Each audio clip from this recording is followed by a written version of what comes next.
Good afternoon. Welcome back to another rendition of the B&H virtual event space. Natalie Napoleon is joining us for part one of a three-part series that we're doing on product photography. So welcome to Photograph Your Products Like a Boss. And just to kind of set the stage here, even if you're not a product photographer, pay attention because a lot of the great industry photographers got their start shooting products. It's a great way to learn about lighting, composition, really the technical aspects. For anybody who has ever sold anything online, you're going to want to pay attention to, because I'm sure that's going to come up in this three-part series. Natalie, welcome. Thank you so much for having me. I'm so glad to be here. We are ecstatic to have you, and I would like to send a special welcome to those of you joining us live on YouTube, as we are streaming to YouTube. I don't want to leave out the Facebook live stream and Vimeo people, and of course, those joining us right here in Zoom as well. Welcome to everybody. I'm going to send it over to Natalie, but I do want to remind everybody to get your questions in. We do this for you, so we want to know what questions you have. Natalie has opened the floor as well to take questions during the presentation. So if you have any questions, don't hold them until the end. I'll just make sure to interrupt her and get your question asked. So Natalie, I'm going to let you take it away. Again, thank you, and thank you to all of our viewers. See you in a bit. Yeah, awesome. Thanks so much, Derek. Welcome, everybody. I am so glad to be here today. And I encourage you, if you have any questions as we're going along, don't hesitate to interrupt. I'm happy to answer any questions. So today I'm going to be talking about photographing your products with your phone.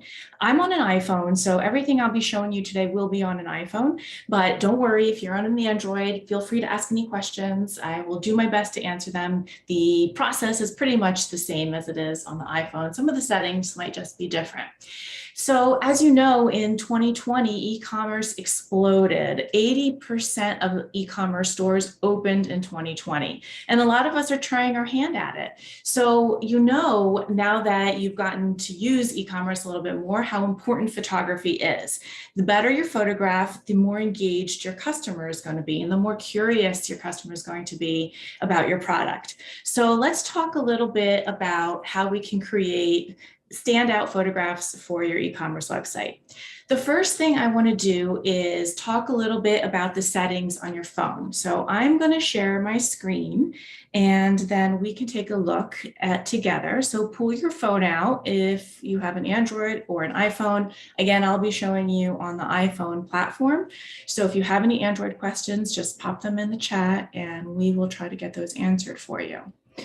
So the first thing that you want to do is go to the settings on your phone and then just pull the screen down, and in the search bar, type camera.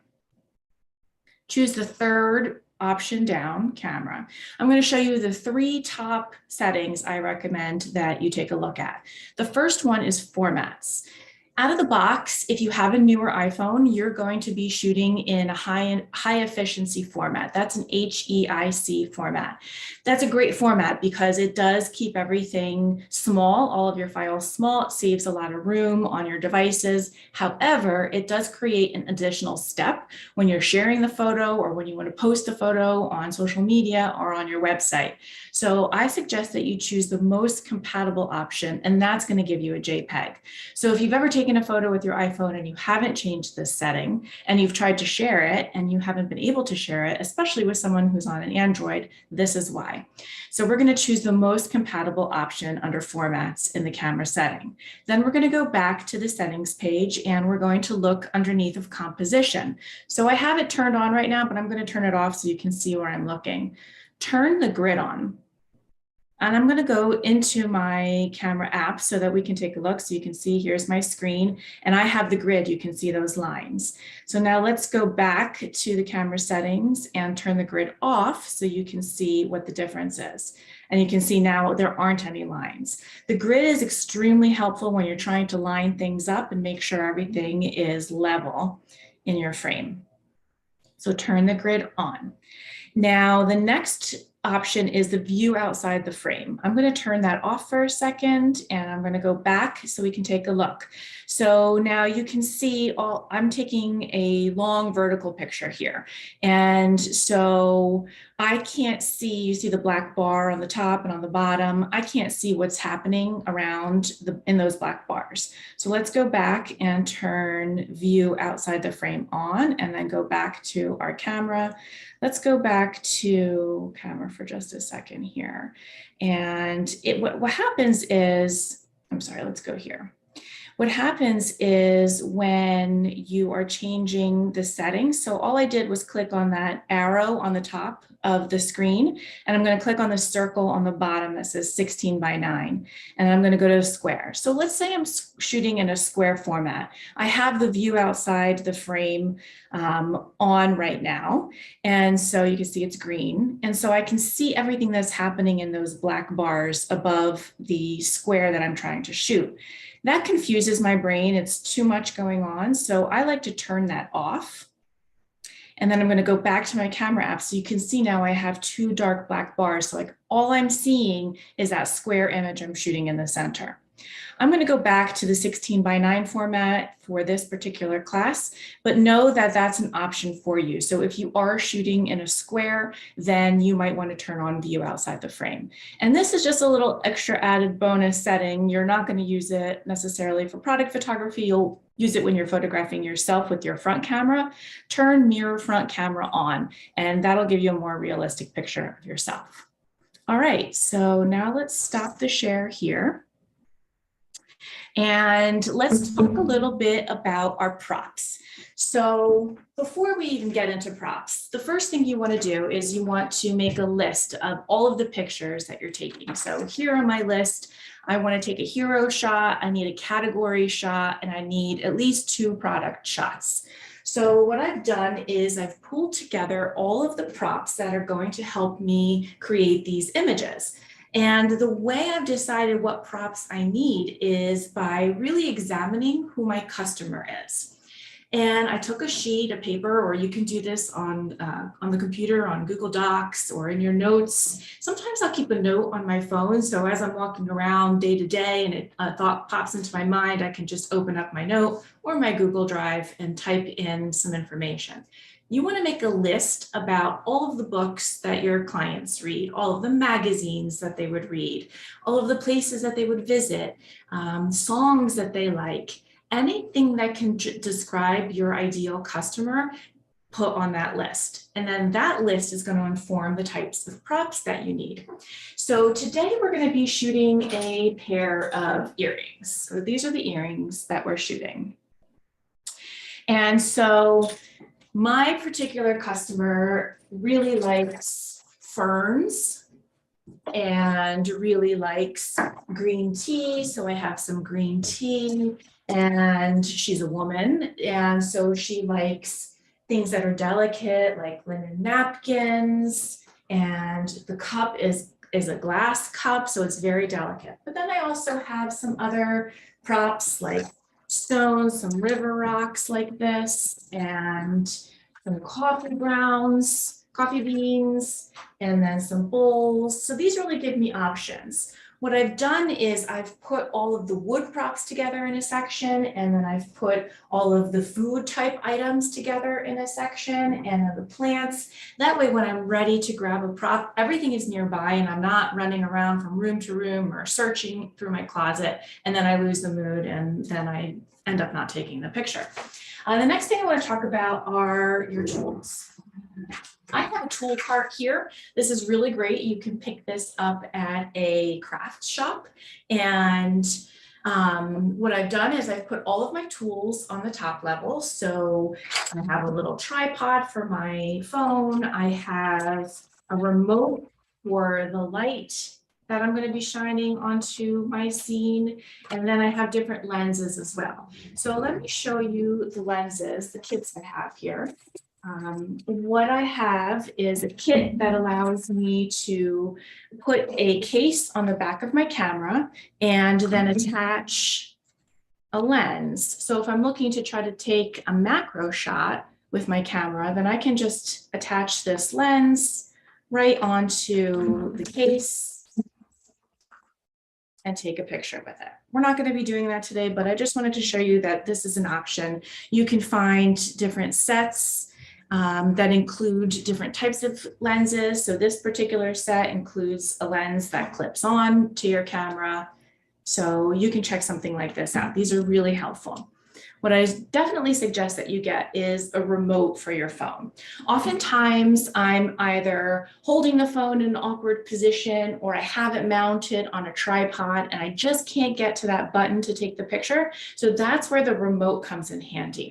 And I would look for a remote that has a handle, because then you can just put it right on your wrist, let it dangle, or put it in your pocket, let it dangle out of your pocket. This way, you don't put it down somewhere and then you can't find it. It's easy to find when it has a remote. Some of the ring lights that you buy come with a remote as well, but these remotes don't work as nicely as the ones that you spend a few more dollars on. These don't necessarily always take the picture, and sometimes the battery cover comes off and then the battery falls out, and then you're left feeling frustrated. So I also have, like I said, a tripod for the camera and a tether cord. So tethering your phone to your computer is a really great way to see what you're shooting if you have the tripod covering the screen. And you can just do that with Zoom. All you have to do is connect via AirPlay, or you can just plug your phone right into your computer and then you'll see what's happening on Zoom. You'll see we're going to be doing that today. The only limitation with that is that when I turn my camera upside down, the image on the screen is also upside down, but you can still see what you're doing and when you're moving products around. So back to the cart. On the middle level here, I have all my tools. I have scissors and I have tape and I have some lights, all types of things like that. And then on the bottom, I have cleaning supplies and a rag. So if I'm photographing something like glass or something shiny, I can always wipe off any smudges or fingerprints or anything like that. I like to keep all of my cleaning supplies on the bottom shelf so that if they, for whatever reason, happen to spill, they spill straight down on the floor and not on any of my gear. I also put a plastic bag on my cart, so if I'm opening anything up for the first time and I have garbage, I can keep everything in one little location. I don't have to keep moving around, running around from room to room, and I can just put everything right in the garbage. All right, so let's get to it. So here again are our earrings. So you're going to want several different types of shots of your products on your website. The more shots you have, the better. Your customer really wants to see all different angles of the shot. So although products on white are definitely important shots, they're not the only shots that you should have. Products on white are really good on platforms like Google, for example, or Amazon. And in fact, if you don't have products on white on an Amazon shop, they'll punish you, meaning that they won't show your products to people. So it's really important that you look and see what the rules are for the particular sites that you're posting images on, so that you can make sure that you're sticking to the rules. But when it comes to your own website, you want to have as many lifestyle images as possible, because you want your customer to connect with you immediately. You want them to know that you get them. You understand what it is they want. And you want to create an aspirational lifestyle scene for them. So when they look at the picture, they either think, oh man, I really wish my life looked like that. I want to have that in my own life. Or my life does look like that, but I need that product to complete it. So this is where your list is going to come into play as well. So these are my earrings. I'm going to put them back over here on my scene. I've created a backdrop here. Let's talk about this a little bit. All I've done is use a light stand and our background stand, and I've clipped a piece of mat board to the background stand. So you can pick up a piece of mat board at any craft store or office supply store. And then I picked up some adhesive wallpaper from a home improvement store. And then I just stuck the wallpaper right onto the board. And you can also put a different type of wallpaper on the board on the back. This is just the color of the mat board itself. If you don't have a background stand, then grab some pieces of Velcro and put a piece of Velcro on your background and put a piece of Velcro on your wall, and then you can just tack it right up onto the wall. But in this case, I have this particular background set up here. And now I'm going to go over and I'm going to look at my products on the table. So let me share my phone with you again so you can take a close look and see what we have there.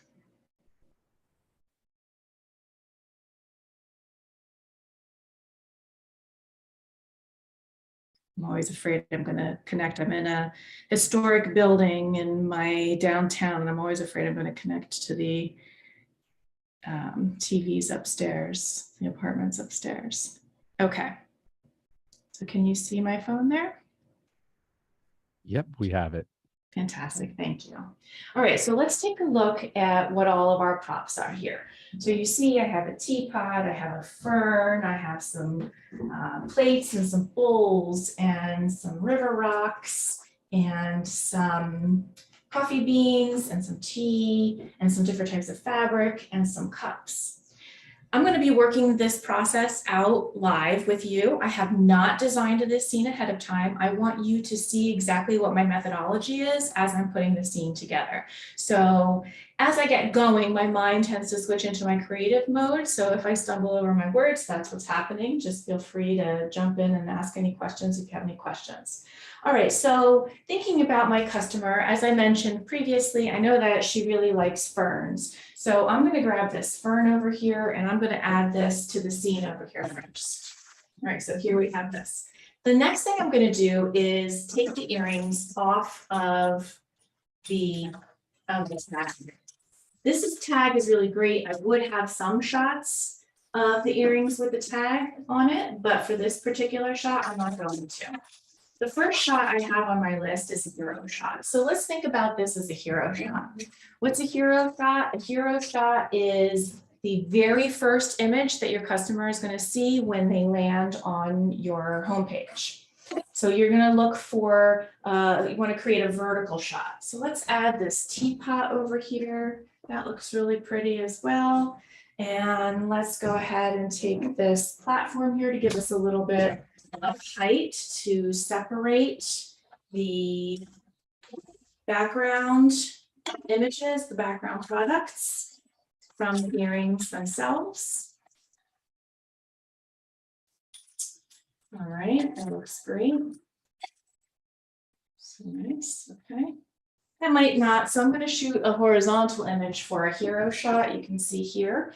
So I want to make sure that I check the dimensions on my website. If you're on a website like Shopify, for example, when you go into the settings, you'll see what all of the dimensions are. Make sure you check those dimensions before you shoot while you're working on your product shot list, and then add those dimensions in so you have an idea of how much space you need to leave around your product.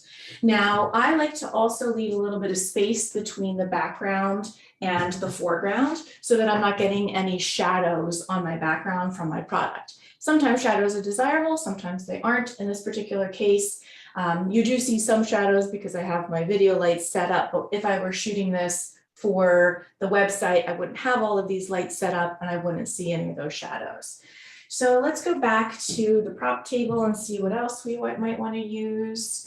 So let's take one of these linen napkins. This is really nice. So I'm thinking about my customer and I'm thinking about what she might be doing. What's a type of scene that might exist in her life or that she might be interested in having in her life? And so she's probably someone who's drinking her tea. Maybe she just got home. Maybe she's a creative type of person. She just got home and from work and she's exhausted and she just wanted to take her earrings off and have a cup of tea.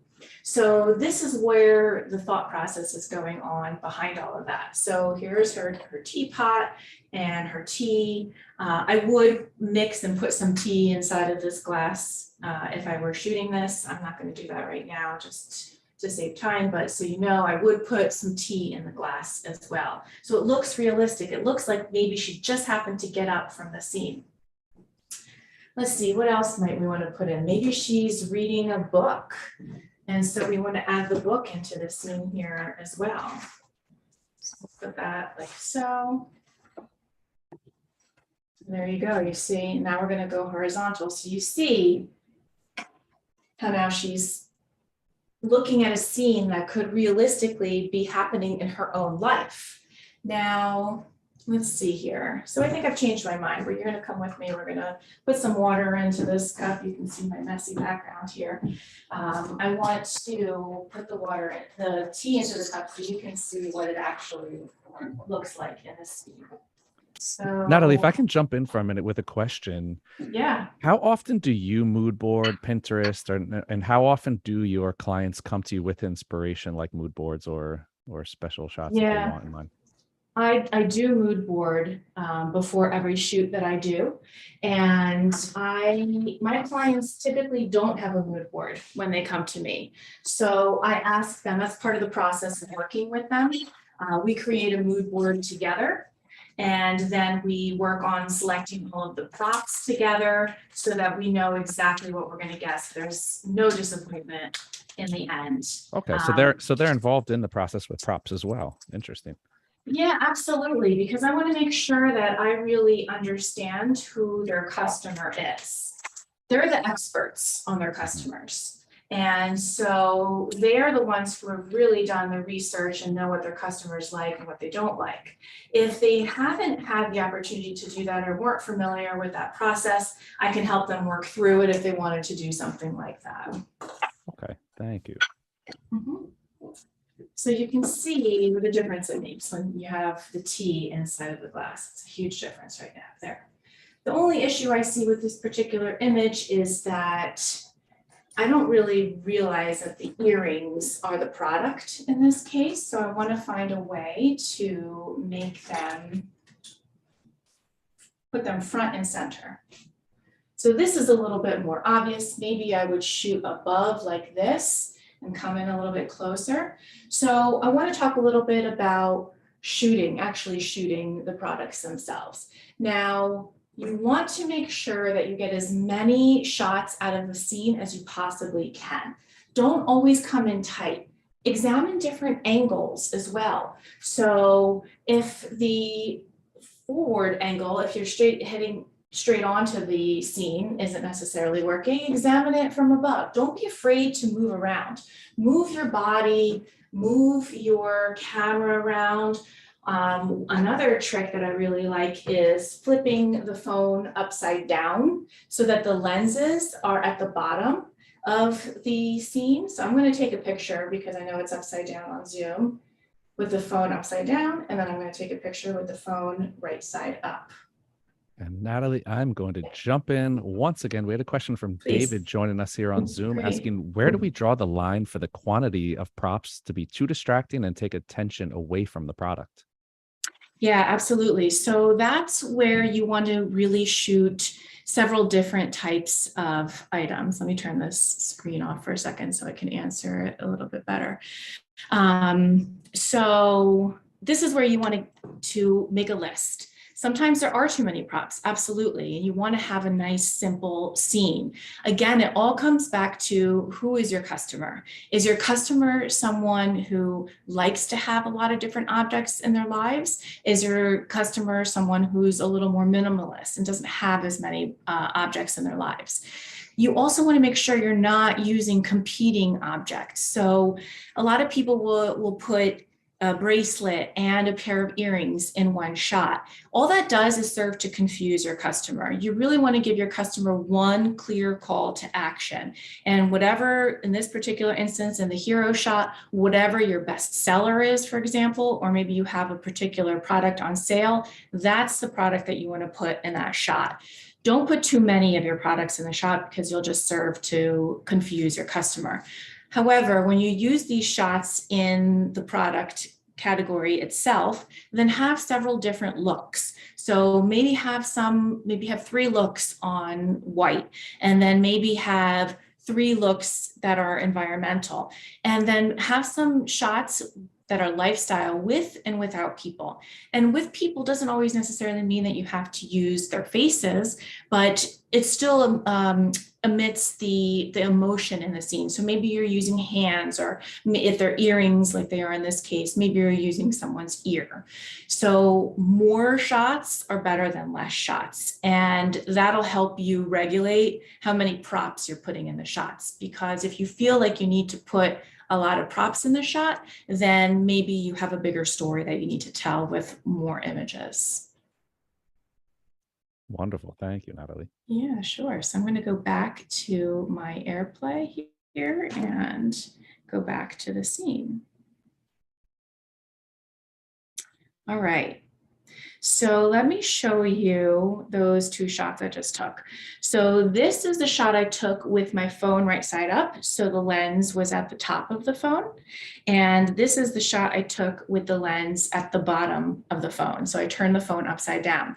You can see what a difference it makes just turning the phone upside down. So don't be afraid to play around with different scenarios and different scenes. Because that's going to give you, again, more options. The more options you have, the better. So let's take a couple of shots looking straight down, and then let's take a couple of shots looking at the scene here. So now you can see we have a hero shot. Let's look here. We have a hero shot. Now, I would also leave a little extra room on the sides. That way, if you do happen to work with an agency that's doing your Facebook ads, or an agency that's designing your website, they're going to have more space to crop in. So even though that looks like a great shot, I want to pull back a little bit and get all of the extra in the scene as well. And that's going to allow me to really crop in really tightly. So I'm going to take a picture like that.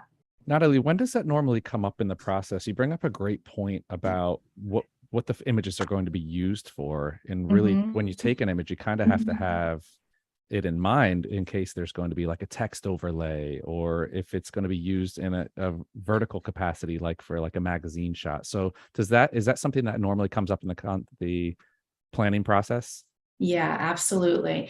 So when you sit down to make your shot list, you want to sit down and you actually want to open up your website alongside your shot list and go through your website first. So say to yourself, I'm going to need a shot here in my hero image. I'm going to need a shot here for my category page. Maybe you're doing a feature on a particular product and you have a featured section, and then write down what the dimensions are of all of those images, and then look and see if you are going to do a text overlay. So maybe you're going to do a text overlay in the hero. So you want to make sure that you look and see what side is going to be better. Oftentimes, again, if you're using a program like Shopify, they've done research on what the best location is for the text overlays, which of those types of images convert better. So go through your theme and look and see what all the different overlays are. Maybe there's an overlay on the left, maybe there's an overlay on the right, maybe there's an overlay in the center. That's going to help you decide how to frame your shot. If you don't know where the overlay is going to go quite yet, what you want to do is you want to create different scenes. So with this particular scene, maybe what I would do is leave a little extra space on the left for one shot, and then maybe I'd flip the whole scene around and leave a little space on the right. I also want to make sure that I pull all the products together, close together, so that I can shoot a square shot that I can use on Instagram, for example. Then I also want to shoot a vertical shot that I can use for Instagram stories. So once you create your shot list the first time, you can go back and amend it as time goes on. And then when you go into your shooting sessions, you're going to know exactly what you need and you'll know what your process is. Perfect. Thank you. Yeah, of course. My pleasure. So it's really important that you lay all of your props out, you do all of this planning ahead of time, because a lot of us are seasonal. And so a lot of us don't have our products until the very last moment. And then you're scrambling, looking for props and trying to figure out what it is that you're going to do for your particular shoot. So once you take the time to identify who your customer is, what they need, all of those things, then you can really have all of it set ahead of time, so that when the time comes to shoot, all you have to do is take your products out, pop them in, and that's it. All right, so let's go back to looking at the scene here. So let me share my screen with you again. Oops. All right, share screen. And here we go. All right. Perfect. Can you see that? Yep. All right. Fantastic. All right. So this is just one scene that we've looked at here. Now, my advice is test, test, test. You don't always know what's going to resonate with your customer. So try a different type of scene. What I've done here is taken a dress, and another idea could be that, well, maybe my customer is getting ready for work or to go out, and she's not sure what to pair her dress with, or she's not sure what type of garment to wear with her earrings. So let's grab the earrings over here. And let's put them right over here in the scene. So maybe I put them on the table. So the props don't always necessarily need to be front and center. So here we go, and we have the earrings. And so sometimes these are a little hard to see. So maybe what I would do is come over here and pick out a background or a prop like this, so that I can put the earrings on top of them, make it clear exactly what they are. There we go. And then always look around and see what it is that you're shooting. So here you can see, if I get too close, then I'm cutting these flowers off. So you want to back up. Always take this a step back and examine the scene. So here we go. So let's take a look here, and then we're going to take a picture here. So today I'm using a lot of natural light for these shots, and in a couple of weeks, we're going to be doing another session that talks about artificial light. So we can talk about how to shoot a scene in the dark, because you're not always shooting in the bright light, and sometimes you need to go into a darker area and shoot a scene. So we'll be talking about how to use artificial light. But you can see here, I'm shooting with a glass table, and so I need to be very aware of what all of the reflections are that are coming into the table. And so I want to shoot a couple of different options so that my customer can see all of the different ways that she can use this particular product. So let's look again and see what we could do for another shot. I'm always looking to see how many different types of shots I can get out of one particular shoot. And this is because I want to use these shots as much as I possibly can. I don't want to have to come back into the studio and shoot them again over and over again. And then I want to make sure that I give myself plenty of options when I'm designing my website or designing my social media feed, my Instagram feed, or anything like that. So let's go back and take a look at the prop table again. All right.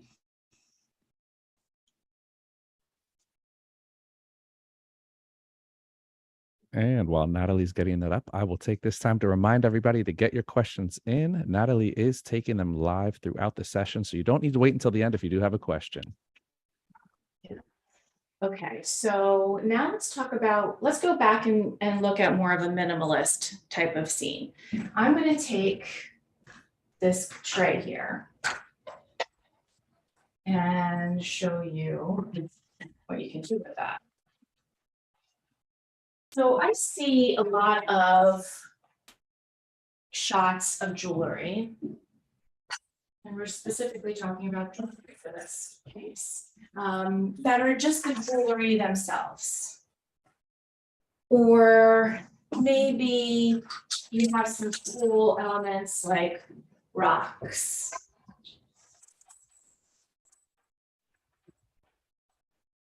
Right, so maybe I'll put these earrings around the rocks. So it might look pretty to us, but it doesn't really tell a story. So one way we can change this is to use an item that contrasts a little more with the product. So this gold tray, for example. So again, if we just lay them onto the gold tray, they aren't necessarily, it's not telling a story. It's not telling me anything. I don't immediately feel this connection. Sure, they're a pretty pair of earrings, but when I look at this picture, it doesn't make me feel like I have to have them. When what you want is your customer to look at this picture and you want to immediately, in less than a second, studies have shown that now it takes less than a second for a customer to decide whether or not they want to buy a product. So in that half a second or 3/4 of a second, you want to communicate to them why they need your product, how they're going to use the product, and then help them rationalize that decision all in a second. And you're going to do that with your photography and with your props. So when you're shooting a pair of earrings that look pretty on a tray, you're not really communicating that message to them. So we want to find ways to communicate the message to them. And that doesn't always necessarily mean that we need to add more props into the scene, but maybe it just means we need to look at it a different way. So rather than putting the earring straight down, what happens if we hook them on to the tray here? So now you can see these are dangly earrings.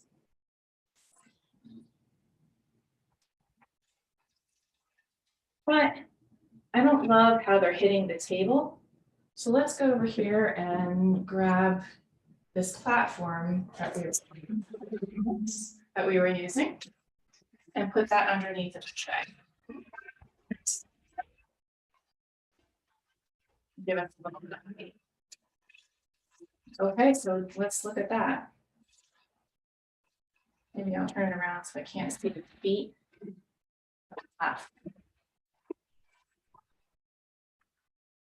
So that's a little more of a minimalist type of shot right here. And then again, let's flip the camera over. And then let's take a step back. So even though we see all of these props in the shot, I'm just going to move these over for the moment. I'm not going to worry about it because my idea is that I'm going to crop this down. And maybe I'll shoot from a different angle so I don't see the feet in the shot. And again, I'm going to move back a little bit more. And then I'm going to turn my camera over. Explore every angle you possibly can with these shots. And so here I'm also thinking about the negative space. Let's take a look at some of these and talk about them. So here I'm looking at the negative space above the image. This is a shot that I can easily crop down into a square, or I can add some text above. But then I'm also thinking, well, maybe I need to shoot a shot that gives me some more space below the earrings. So let's go back and do that and take a look at that. So now you can see you have more space here to add some copy below the earrings. And let's look at some of the other shots here. So you can see this is the shot that I took with the camera on the top of the phone. And then this is the shot I took with the camera on the bottom of the phone, meaning I just flipped the phone right upside down. And then here's my vertical shot. Not all of these are going to work, but it's important that you shoot as many different types of scenes as you possibly can. And then when you're talking with clients, you want to keep the conversation open so that as you're working through, particularly the first time that you're working with them, whether or not they're happy with the product. So shoot a few shots or have them ready, talk to them, tell them I'm going to be shooting on this day, I'll be shooting at this time, and can you please be available so that I can send you a few of my shots and you can tell me if you feel like I'm on the right track. It's really a relationship that you're building if you're working with a client. So make sure that you work all of that into the plan with them. And then I see a question here. How do you decide your lighting plan, or do you just use one type, for instance, 90 degrees camera left? Do I just use one type of light? Is that what the question is? Can you, when you have a moment? Yeah. So for your lighting plan, what informs the decision whether you use natural light or artificial light or the direction of the light? If you're just using one light, I don't know if you're going to be going into lighting later, if we're jumping the gun or. Yeah, so I'm happy to answer some of the lighting questions as well. I do have a session that's specifically all about lighting, but we can certainly talk about it right now. So what informs my decision as to whether I'm using natural lighting or whether I'm using studio lighting, one light, two lights, however many lights I'm using? It's all about the design. So first and foremost, I'm thinking about my website. That's my primary concern. I want my website to be an experience for my customers. I want them to open my page and I want them to immediately connect. I want them not only to get a sense of who I am, but I want them to know that I understand who they are. And so that's the first way I'm going to inform the type of lighting that I'm using. And so let's say, and it all depends on the type of collection. So let's say I'm shooting a summer or a spring collection, and I'm just talking about jewelry for this particular case. I might want to use some natural light because I want to show that this is a new piece of jewelry that I'm introducing for my summer collection. And I want that beautiful summer light to come in. I want the outdoors to come in because my particular client loves the outdoors. Again, it's all going back to my study of my customer, who they are, what they like to do, what connects with them. And so, but there are some cases where I do want to use lights to shoot the shots. And so maybe I'm going to be doing a category page, and I want all of my images on my category page to have studio lighting. And maybe my customer is a little bit edgy, or this particular product is a little bit edgy. So if the product's edgy, then maybe I'm just going to shoot with one light that's a little more direct and creates those harsh shadows, because my customer really loves those straight lines and those shadows that they see. If my customer maybe is a little more traditional and wants everything to be soft and smooth and flowy, maybe I'll redirect the light to shine off of a ceiling, for example, or maybe I'll just take a piece of foam core and direct the light at the foam core and let the light softly fall onto the product. So that all comes in, those decisions are all made in the pre-planning phase. The pre-planning is about 90% of your shoot. The more pre-planning you do, the more prepared you'll be when you get into the situation where you're shooting your product. You want to sit down and have this all thought out. In fact, if you can, you want to have it all thought out for the entire year. So break the year up into quarters, and then create a 90-day plan for each one of those quarters. Talk about what your product is going to be. Talk about, look at what your products are going to be for that quarter. Think about which products you might be launching for that quarter. Think about which holidays come in that quarter. And then those questions, those will inform those answers will inform the type of lighting that you're going to use, the type of props that you're going to use, and the types of images that you're going to use. Because we're all heading into the summer right now. So we're thinking about 4th of July, we're thinking about vacations. So I'm thinking, and I'm specifically thinking about this particular client, this imaginary client that's buying these earrings. Maybe she's traveling for the summer. So maybe I want to incorporate some of those elements into my scene as well. And keep in mind that when you're shooting your products, you don't always need to get shots of just the products themselves. You might want to get some B-roll shots, maybe some shots of, if we're thinking about the scenes that we photographed today, maybe some close-up shots of the tea, maybe some shots of the powder that I used to create the tea. And then those are images that you can use when you're designing different types of print ads, for example, or an email piece, or maybe you're putting a story up on Instagram. That gives you a lot of options to play around with as well. All right, was that a good, did that answer that question? Yes, I think so. And Bossy, if there's any follow-up questions, as Natalie said, she is going to be diving into lighting later. This is a 3-part series, so keep that in mind, everybody. We will be getting to more of this, but I think that covers that question for now. Yeah, fantastic.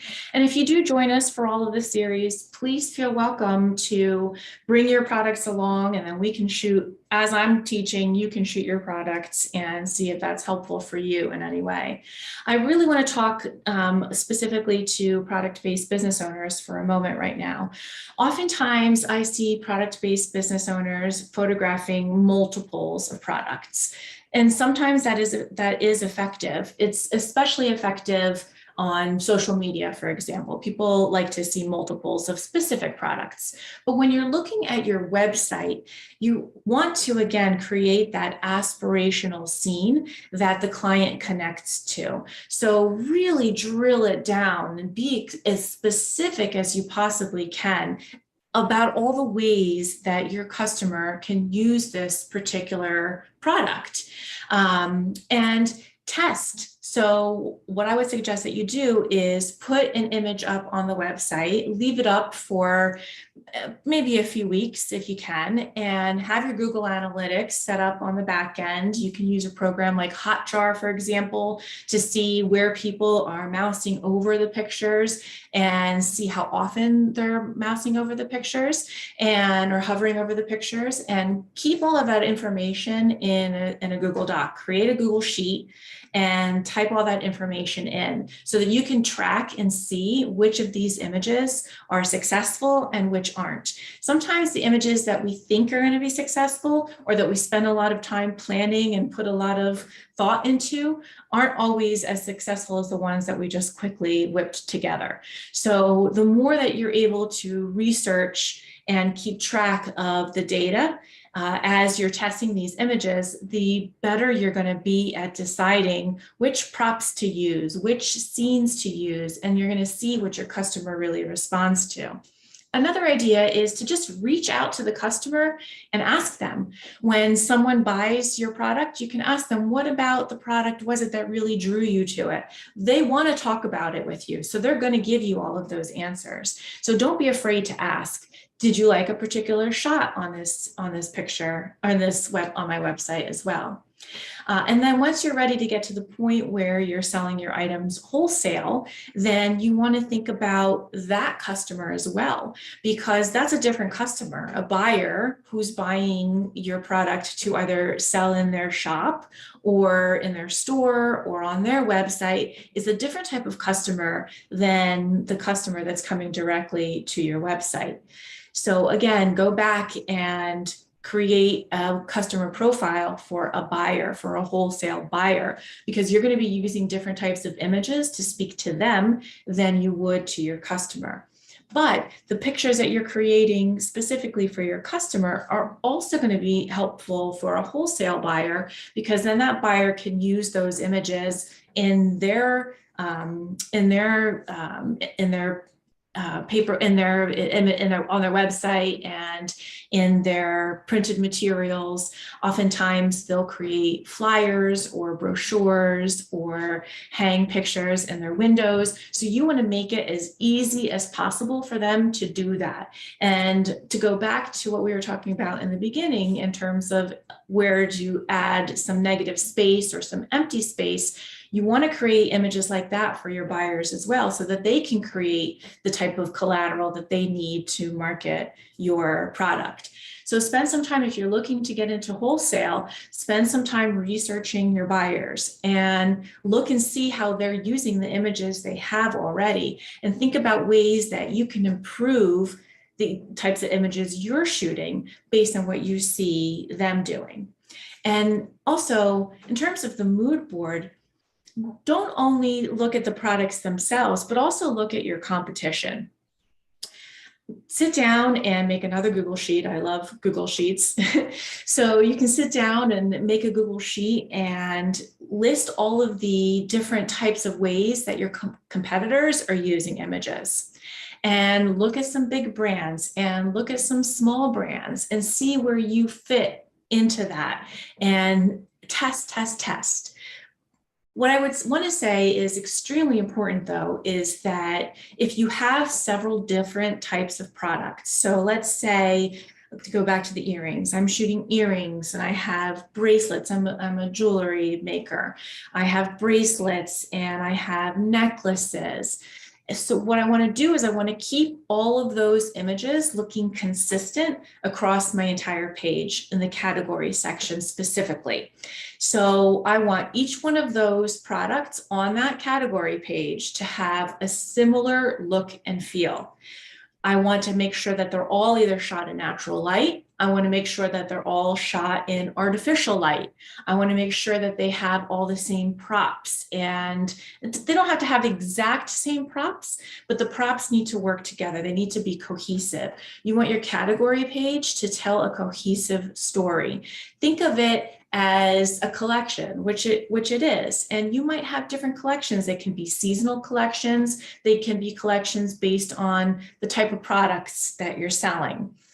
But keep them all cohesive so that they're telling the story. So the moment your customer lands on your page, they're captivated by your hero image because you've really drilled down and decided what that one product is, that one call to action is going to be on that hero image. And then you pull them in there, and then they're going to go to your category page. So let's talk about the earrings. So we created that hero shot with the earrings. The customer immediately felt drawn to the earrings. They're going to click and learn more about the earrings. You're going to take them over to your category page where you're going to show them all different types of earrings, perhaps. You want to make sure that they all look the same. All of the backgrounds look the same so that they don't get confused. And also, what's important about keeping everything cohesive on the category page is making sure that your light temperature is the same.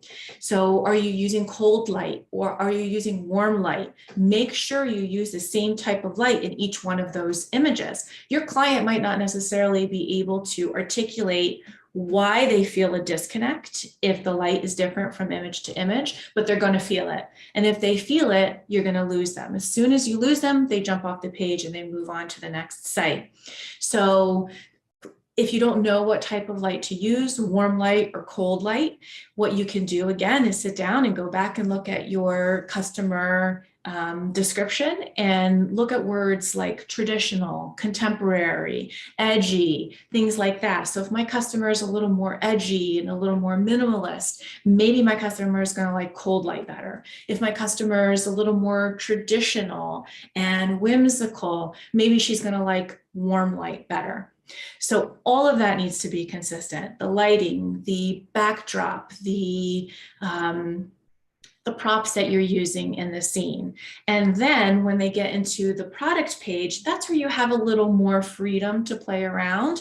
You can put some traditional images. You can put some contemporary images. You could put some lifestyle shots. You can put some environmental shots. So lifestyle and environmental are very similar. Lifestyle typically means that you have a person in the shot, but not always. It doesn't always have to be, you don't always have to have a person in the shot. You can just have a hand in the shot, or a piece of someone's hand, or you can create scenes like we just created today that that emit the idea that there's a human in the shot and behind the shot.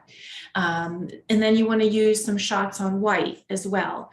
So get really close into the shot and shoot all around the product. Shoot the front, shoot the back. If you're shooting a bottle, for example. So if I have a beauty product like this, I want to make sure that I'm shooting the front of the product. I'm shooting the back of the product. Maybe I'm going to open it up and show them what's inside of the product.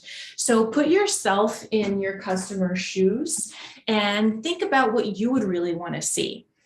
Think about even when you're looking at Facebook Marketplace, for example, the more pictures you see, the more inclined you are to buy the product.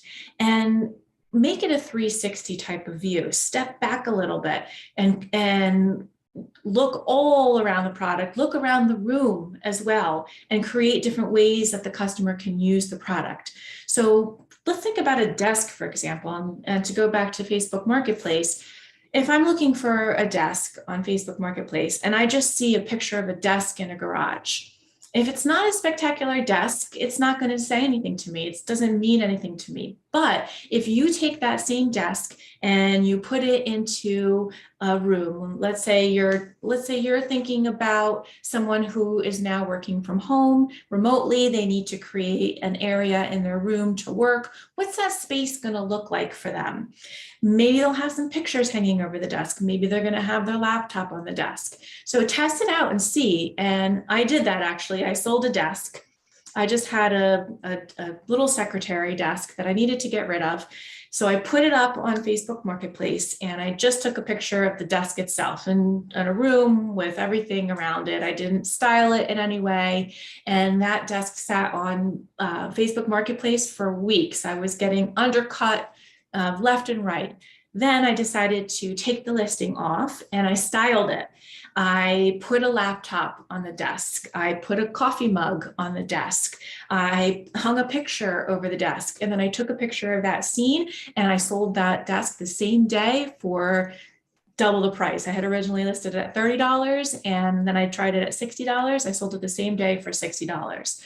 So you can use this in so many ways in your life. You can use it on your website. You can use it on Facebook Marketplace. You can use it if you're selling your products at a fair, for example. Now, a lot of us are going back to fairs and selling our products at fairs.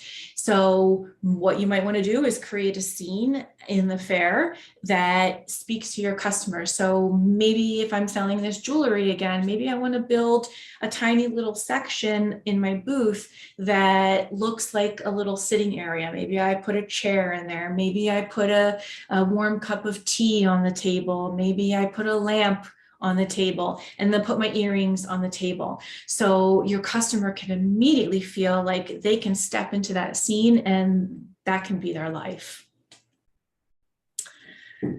Tons of great info, Natalie. Thank you. Thank you. Thank you. Yeah.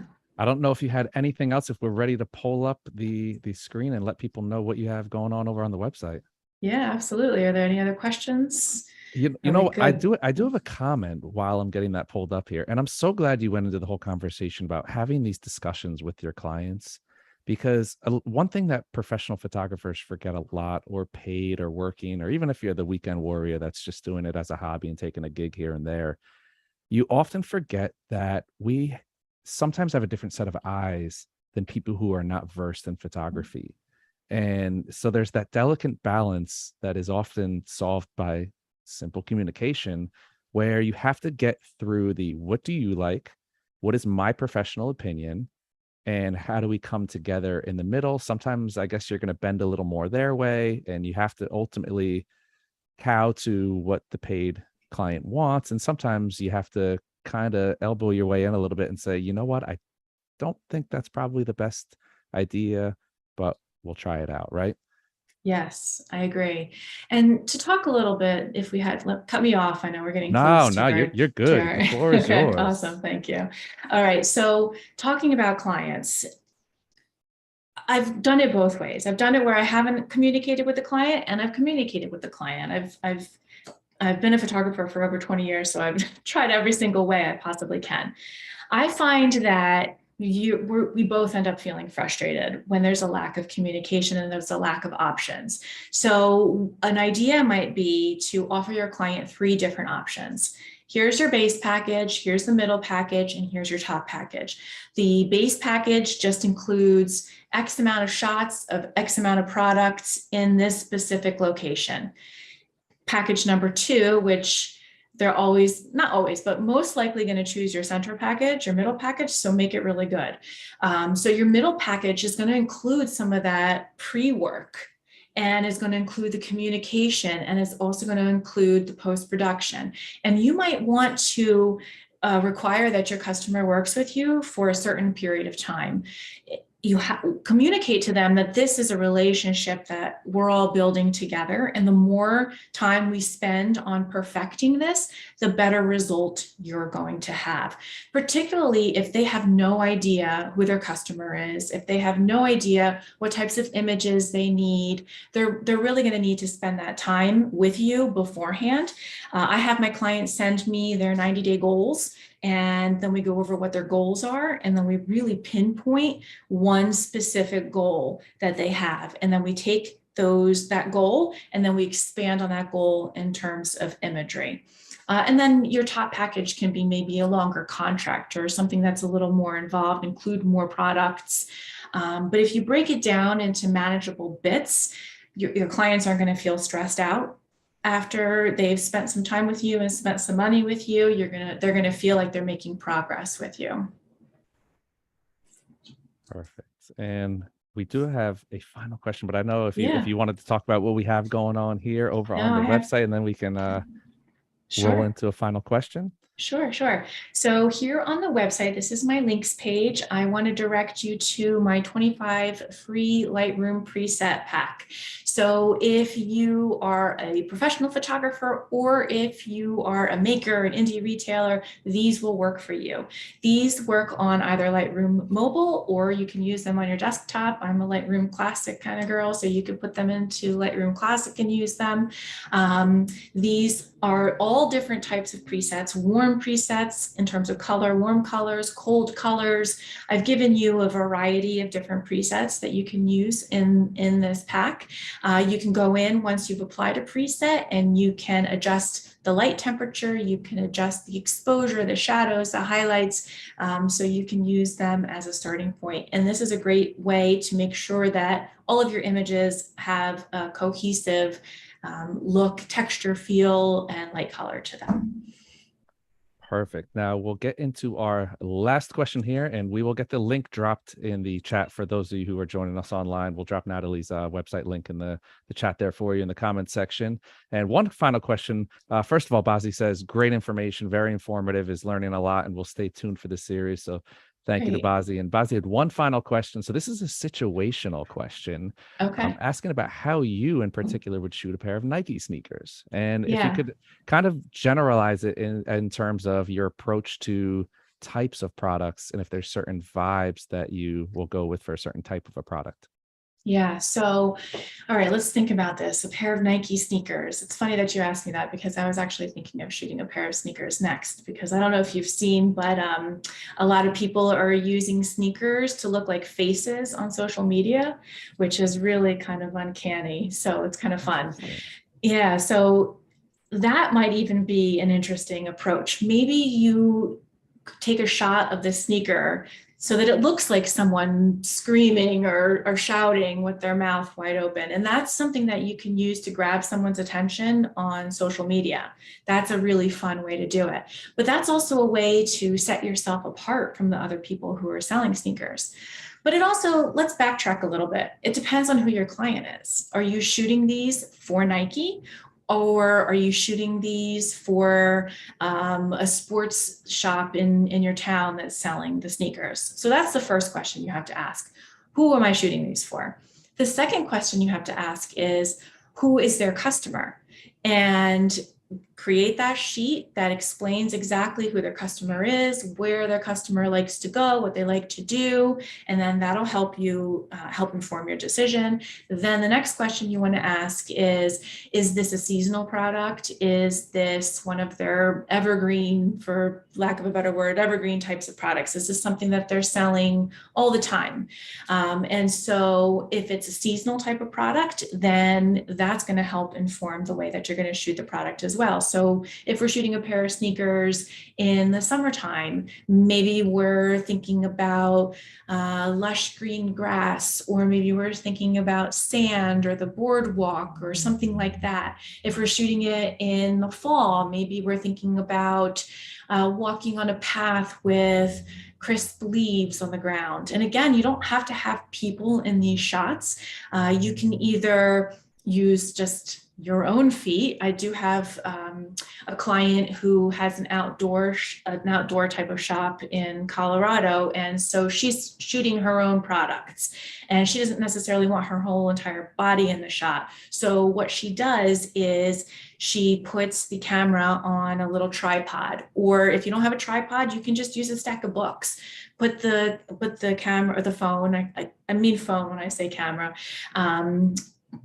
On the stack of books, and then aim it towards your feet, and have your remote in your hand so that you don't have to press the button on the phone to take the picture. You can just click it with the remote. And that's going to eliminate any type of shake, and that's going to eliminate if you have the phone set up against a stack of books, it's going to eliminate the phone tipping over or falling or moving in any way. It'll stay in the same position. So when you take several different shots, if you're changing your foot position, the camera itself isn't changing. So the angle is consistent from shot to shot to shot. So if you're shooting a series of shots with your feet moving and you want to use them on your website, or maybe you want to make a stop motion animation with them, the frame is the same from picture to picture to picture. Wonderful advice. We have 2 more sessions with you, so I know there's a whole lot more information we're going to get to. I want to send a huge thank you again to Natalie for joining us for this 3-part series, and of course to all of our viewers, especially the ones that are getting your questions in. We love when you guys are engaged, so definitely keep the questions coming throughout this series. Natalie, again, I can't thank you enough. This was wonderful, and I really can't stress the importance of product photography. Not only is there a ton of money in e-commerce for those of you who are out there looking to do photography for a couple extra bucks, but it's something that can be easily done on the side, whether you have a 9-to-5 that's not in the industry, or whether you're doing it full time. So it's definitely a lot of information out there. It's very useful. And as I said in the beginning, even if you're just selling stuff on eBay or Facebook Marketplace, it really does make a huge difference how your product images look. And I'm sure Natalie will back me up on that. Yeah, 100%. I absolutely agree. If you're just selling products for fun on Facebook Marketplace, you just need to get them out, stage them, spend those extra few minutes staging your shot, and then you'll sell it faster and make a little extra money. And it doesn't have to be super involved. You don't have to have a gigantic studio to do this. Even if you're a pro or doing it on the side, it's easy enough to create a studio right in whatever space you're working in or living in. Exactly. Well, Natalie, as I said, we have you for 2 more sessions, so you guys make sure you stay tuned into those. And of course, if you check out our website, you can get an update on everything we have coming up. If you don't follow us on Instagram, we of course have BH Photo, our main account, and for the event space for all of our educational content at BH Event Space on Instagram. Send a huge thank you again to Natalie for the 5th time in the last 2 minutes. That's how much me. That's how much we loved having you on, Natalie. You're melting my heart. Like I said, I've been dreaming about this all my life. So thank you for having me. That's great. Look, we love to make people's dreams come true here at B&H. Indeed. Wonderful. Yeah. Natalie, and I just wanted, can I interrupt for just one more second and tell people, I think what's really great about B&H, and one of the reasons I wanted to collaborate with you on this is because a lot of us are solopreneurs, and it's it's lonely. It's a lonely place out there. And a lot of times we're figuring this all out by trial and error. If someone has a question, they can just call you on your live video chat. I know I use it every day. Just call and B&H will answer your questions, anything that you have, any questions you have about lighting or equipment or software. So I want to thank you for that. I think it's a real great resource, and I encourage everyone to use that resource. Definitely. Look, that's one of the things we've always prided ourselves on is not only customer service, but being the most informative people in the industry, whether you're a customer or not. I think that's one of the things that's always stuck out to me working for B&H is no commission over there in the sales department. So you're going to get the information that you want to get. And sometimes you're not always a customer. You just come in there. I'm sure we have plenty of people that just go into the store just to get the information, because we do have some of the top experts on the gear that we are selling. So it's wonderful that not only customers, but industry professionals alike see that. And I'm glad we're out there hitting the mark. Yeah, absolutely. Well, Natalie, I'm going to do it again. I'm going to thank you again. Thank you. And of course, we will see you back next time for part 2 of photographing your products like a boss. That's all we have now.